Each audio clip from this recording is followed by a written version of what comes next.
Chapter 16. Reef was nervous, more nervous in fact than when he'd gone to the rehab that morning. He had no reason to be. Hell, he'd known Bigger and Jinx since 8th grade and Scar for 2 years. And except for Scar, who often had those errands to run for her old man, there wasn't a day when they hadn't got together for at least an hour or so. And it had only been 3 weeks since he'd seen them. But 3 weeks was a long time when you were used to seeing someone every day. And of course, there was the bit about not returning Scar's calls. He didn't know himself why he hadn't, so it was probably going to be weird trying to explain that to her. Bigger and Jink hadn't called, but that was no surprise. He couldn't remember the last time he'd spoken on the phone to either of them. Maybe 10 seconds to find out where they were getting together, but not just to talk. Girls talked on phones, not guys. Probably, though, this unease had a lot to do with giving up smoking. Colville didn't allow it, and the man practically had a dog's sense of smell when it came to sniffing out anyone who was stupid enough to try it. Reef had earned himself 2 extra jobs earlier that week before he'd finally given up and tossed what was left of his last pack. It had been rough, though. He chewed gum till his jaws ached, and the last couple nights he'd even dreamt about smoking, woke up with the phantom taste of a cigarette in his mouth. He'd caved only once and bought one from Keith, but that acne-faced asshole charged $4 a pop, and Reef didn't have cash like that to burn. He'd spent a pretty good chunk of his social services check paying off the glass panel he'd broken that first day. He walked to the end of the veranda and stood looking at the traffic, then pulled up a wicker chair and sat down, longed for a cigarette. Not here yet? Reef glanced around at Alex, who was standing just inside the screen door.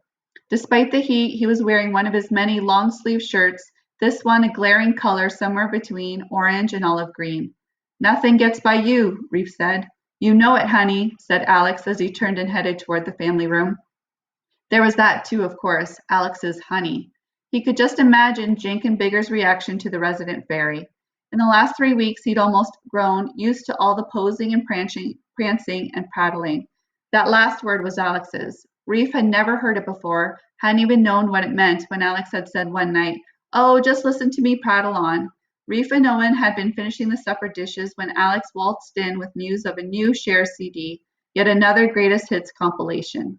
He already owned everything the singer had recorded, but he'd just seen his latest one, some god-awful remix, Reef imagined, advertised on Much Music, and he absolutely had to have it. She's the quintessential performer, he'd gushed, then launched into his own breathy version of a different kind of love song that cracked up both Reef and Owen. No one could accuse Alex of not being different. Funny, Reef thought, about what you could get used to. It wasn't too long ago that under different circumstances he'd have cleaned Alex's clock, something his grandfather used to say. Alex's being a fag still disgusted him, but it didn't get to him like it did before. Still, he was glad his friends were coming during back-to-back episodes of I Dream of Jeannie. Alex loved watching reruns of the old show on the Comedy Network, squealing each time the genie left the bottle in a puff of smoke.